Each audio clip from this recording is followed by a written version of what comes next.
Hola, soy Mauricio José Schwartz y esto es El Rey va desnudo en su versión retro, es decir, como lo hacíamos antes de irnos al estudio al que ahora no podemos ir porque estamos confinados como todo el mundo, y como el confinamiento siga así, nos siga creciendo el pelo, vamos a acabar haciendo un retro como el de 2010 cuando traía yo el pelo así. Y como parte de los timos, los engaños y los embustes alrededor de esta crisis, ayer o antier veía un vídeo de la Guardia Revolucionaria de Irán donde el general Hosseini Salami presentaba un aparato que han desarrollado en Irán de tecnología de punta, donde solo con apuntarle con el aparato a una persona se sabe si tiene o no el coronavirus. Nada más verlo, como muchas otras personas que conocen este fraude, este timo, que ya tiene más de un cuarto de siglo por el mundo, me di cuenta que era una iteración adicional del viejo detector molecular que tantas muertes ha causado, que tanto sufrimiento ha provocado y que tanto dinero le ha dado a ganar a sus creadores, a sus embusteros, delincuentes, timadores, creadores y vendedores, porque como dijo uno de ellos alguna vez, el aparato hace exactamente aquello para lo que está diseñado, hacer dinero para mí. Vamos a contar la historia de los detectores, no sin antes hacer un spoiler alert. No funciona. Y luego vamos a ver por qué este aparato no funciona. La historia comienza a principios de los años 90 cuando un vendedor de autos usados, Wade L. Kattelbaum, decidió estafar a los golfistas vendiéndoles un aparato para encontrar las pelotas que se les perdieran en las trampas de arena. Este aparato era un mango de plástico con una antena que se movía libremente, y esto es muy importante, apúntenlo porque es clave para todo lo demás que vamos a contar.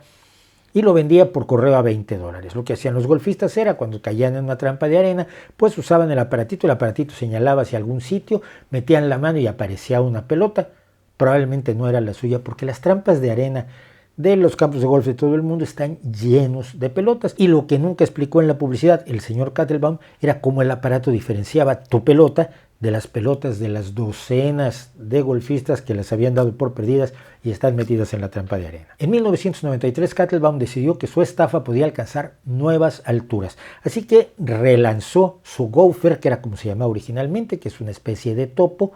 el buscador de pelotas de golf, y lo relanzó como el Quadro Tracker, que técnicamente tiene un sonido mucho más impresionante, y decidió afirmar sin más bases que se le ocurrió un día que el aparato podía detectar cocaína, heroína, marihuana, dinamita y pólvora. Y para ello utilizaba un sistema extraordinario. En el mango del rediseñado Gopher, ahora Quadro Tracker, se metía una tarjeta que supuestamente tenía los datos necesarios para saber diferenciar entre marihuana, heroína, cocaína, pólvora y dinamita. Él hablaba de un sistema de carbocristalización que es absolutamente imaginario, pero logró tener un razonable éxito. Vendió 1000 de estos aparatos a departamentos de policía de los Estados Unidos y a distritos escolares que querían ver que sus alumnos no llevaran drogas a la escuela. El precio al que los vendió fue entre los $400 y los $8000 cada uno de estos aparatitos. En 1996, cuando ya llevaba 3 años enriqueciéndose con su estafa, el FBI levantó la ceja, hizo una investigación y detuvo a Kattelbaum acusándolo de fraude. Nunca se le pudo, por cierto, condenar, finalmente fue declarado inocente. Su secretario y cómplice, Malcolm Stickrow, decidió que él no esperaba y se fue al Reino Unido, donde empezó otra vez a producir clones de este pseudo aparato y a conseguir a cómplices, otros distribuidores, que se lo compraran y lo vendieran a su vez. Muy pronto los distribuidores se dieron cuenta de que no tenían por qué pagarle a Malcolm los aparatos, porque ellos podían producir sus propios no aparatos, porque no tenían absolutamente nada. Como se ha podido comprobar después, todos estos aparatos son una carcasa de plástico con la antena que gira libremente en una bisagra. Empezaron a aparecer entonces multitud de presuntos detectores, cada uno con afirmaciones más delirantes que los demás, para tratárselos de vender pues prácticamente a quien se dejara. En 1997, el timador británico James McCormick instaló su propia empresa ATSC y empezó a vender el sistema de detección programable Mole, que también significa topo. Pronto el aparato fue estudiado por laboratorios como los laboratorios Sandia en los Estados Unidos y determinaron que, como todos, no servía para nada. Ante la mala publicidad, en 2004 McCormick cambió su aparato para llamarlo el AD, primero el AD100, luego el AD650 y finalmente el súper avanzado tecnológicamente AD651, que seguía siendo una carcasa de plástico vacía con una antena y un lugar para meter tarjetas que no hacían nada y empezó a vendérselo a fuerzas armadas de todo el mundo. El principal cliente del AD-651 fueron las fuerzas armadas iraquíes que estaban saliendo de la guerra iraquí, de la invasión a Irak de los Estados Unidos, y que tenían el problema de los continuos atentados con coches bombas por distintas facciones. Adquirieron grandes cantidades de presuntos detectores AD-651 para utilizarlos en los retenes que había en distintos lugares, sobre todo a la entrada de Bagdad. En total, el gobierno iraquí compró 1.500 aparatos por la friolera de 52 millones de libras esterlinas de aquellos tiempos. Estamos hablando de 2004, 2005, 2006, 2007. Pero eso no fue lo importante es que murieron cientos, si no es que miles de personas en atentados con coches bomba que no fueron detectados por estos aparatos porque estos aparatos no podían detectarlos. Incluso hay informes de que McCormick pagó comisiones a funcionarios o altos dignatarios de Irak para que le dieran estos contratos sin que hubiera concurso de por medio, donde varias empresas mostraran su capacidad para detectar explosivos y se eligiera la mejor, como suele hacerse. En este caso, al no haber concurso, no tuvo que demostrar que sus aparatos servían. La fortuna que amasó le sirvió, entre otras cosas, para comprar la casa que antes tenía Nicolas Cage en Bath, en el Reino Unido, para comprar algunas otras casas y un yate de lujo. Finalmente, en 2010, después de las denuncias de numerosos periodistas, de científicos, de promotores del pensamiento crítico de todo el mundo, el gobierno del Reino Unido prohibió la exportación de estos aparatos, metió las narices en el negocio de McCormick, acabó encarcelándolo y en 2013 lo condenó a 10 años de cárcel, además de incautarle la brutal cifra de 8 millones de libras esterlinas que tenía en efectivo, aparte de todas sus propiedades.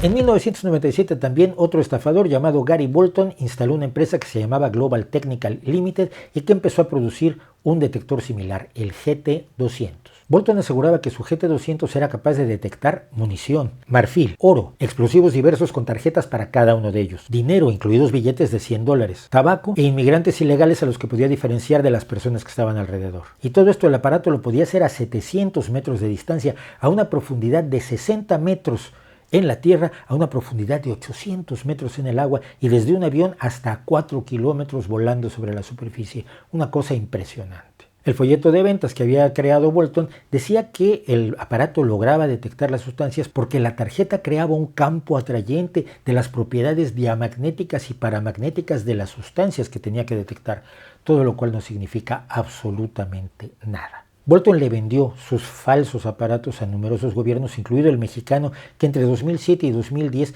adquirió aparatos por un valor total de 450 millones de pesos, que equivalen a unos 27-28 millones de euros de hoy en día. Las Fuerzas Armadas mexicanas lo compraron porque estaban involucradas en la guerra contra el narcotráfico, que causó miles de muertes y que ha sido terriblemente sanguinaria para el país. Por supuesto, la detección tanto de armas como de drogas era algo muy importante para las Fuerzas Armadas, que nunca se ocuparon en ver si el aparato servía en realidad. De hecho, en alguna ocasión, una familia fue detenida porque el aparato decía que tenían drogas y cuando no se encontró más que una botella de un analgésico, el responsable del operativo lo que dijo es: ya ven, es tan delicado el mecanismo del aparato que puede detectar hasta una botellita de analgésico, confundiéndola, claro, con un cargamento de drogas. Algunas personas, y esto fue lo más grave,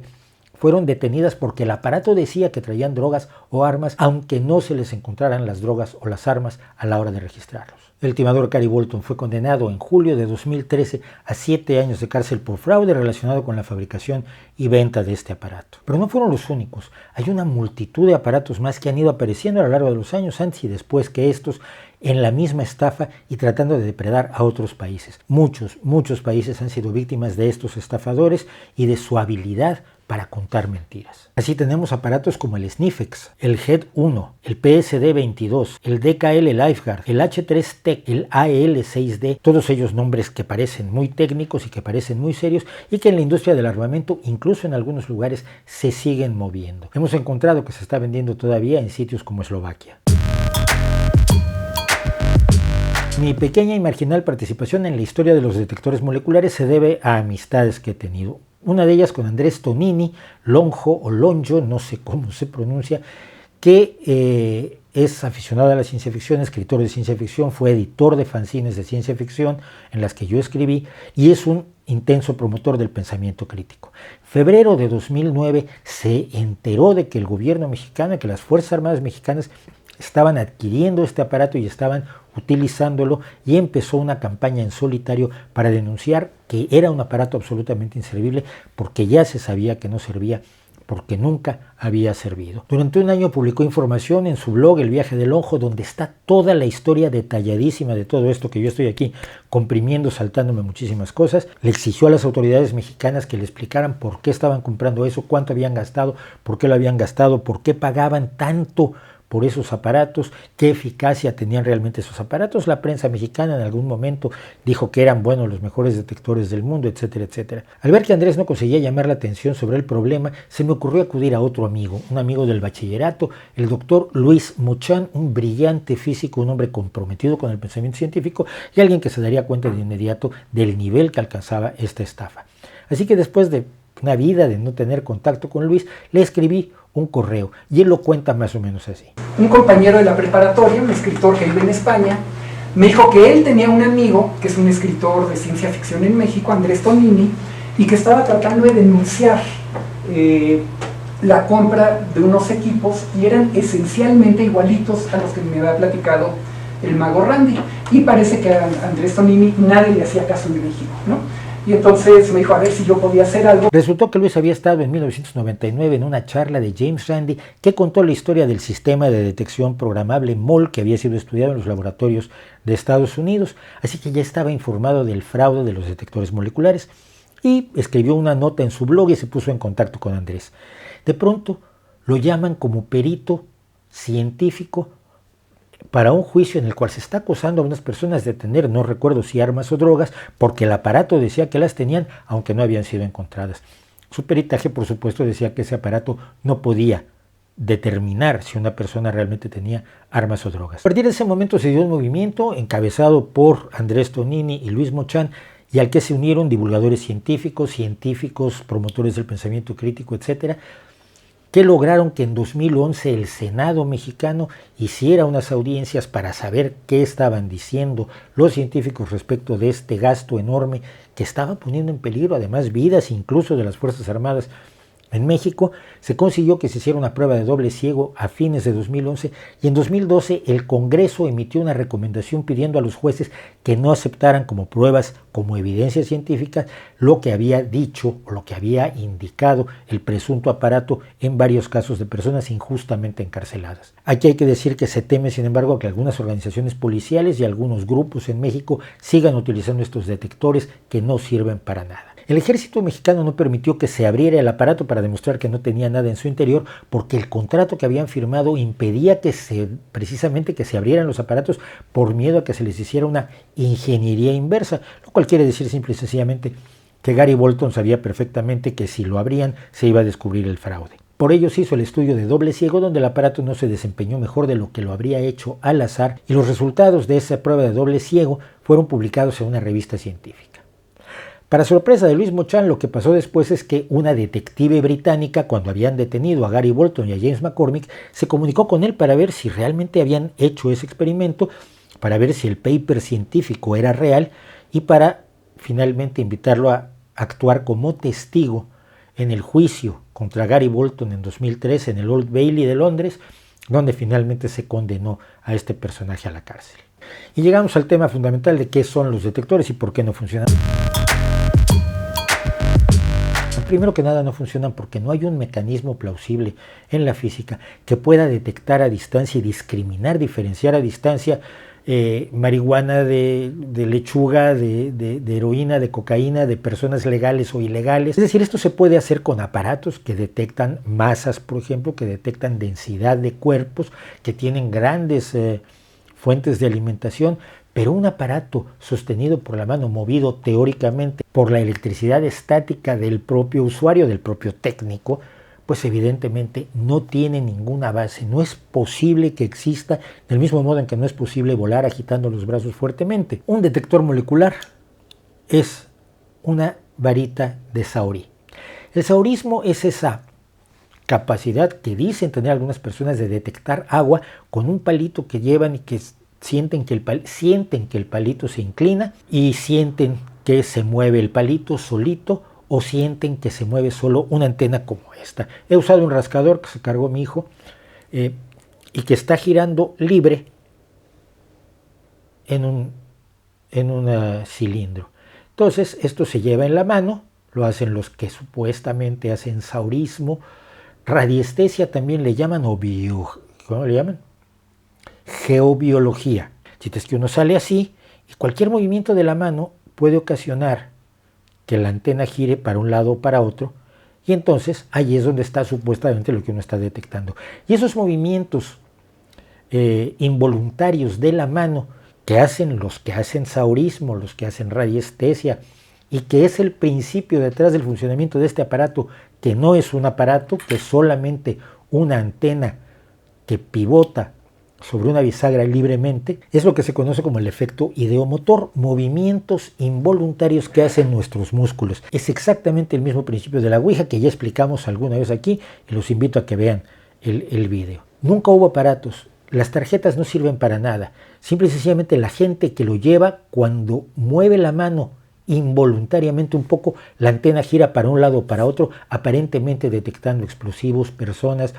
billetes de $100, marfil o la cara dura de estos terribles estafadores. Este fraude es hijo, claro, como tantos otros, de la mera ignorancia de cómo funciona la ciencia que tenemos, que tienen quienes dirigen a los países, que tienen quienes llevan las Fuerzas Armadas, que tienen los políticos y que tienen los encargados de comprar cosas. No es diferente del timo del MMS o de la estafa de las hierbitas de Pamies o de la estafa de cualquier creencia irracional que simple y sencillamente, sabiendo cómo funciona el universo, sabemos que no es cierta. Pero esto es un abuso de la ignorancia.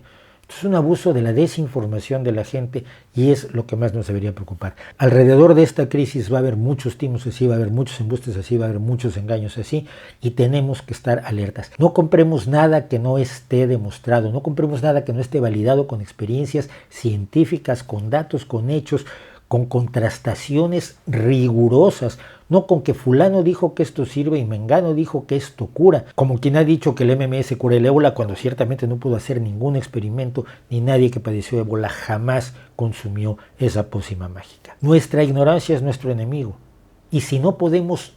convertir toda nuestra ignorancia en información, lo que sí podemos hacer es sospechar, reconocer, confirmar, aceptar que tenemos esa ignorancia respecto de muchas cosas, y por tanto ser tan desconfiados de las afirmaciones de quienes nos dicen aquello que nos gusta oír, como somos escépticos de aquellos que nos dicen cosas que tenemos que saber pero que no nos gusta que nos digan, como por ejemplo que tenemos que estar confinados semanas o meses más, o que hagamos lo que hagamos, desafortunadamente habrá víctimas y tendremos que llorar a nuestros muertos. Si nos hacemos conscientes de nuestra ignorancia, si asumimos que somos ignorantes, si no fingimos saber lo que no sabemos, vamos a defendernos mucho mejor de estafadores como estos, que no solo amasan grandes fortunas, sino que causan daños enormes, daños que son absolutamente irreparables, tan irreparables como es la pérdida de cualquier vida humana. ¿No cree usted?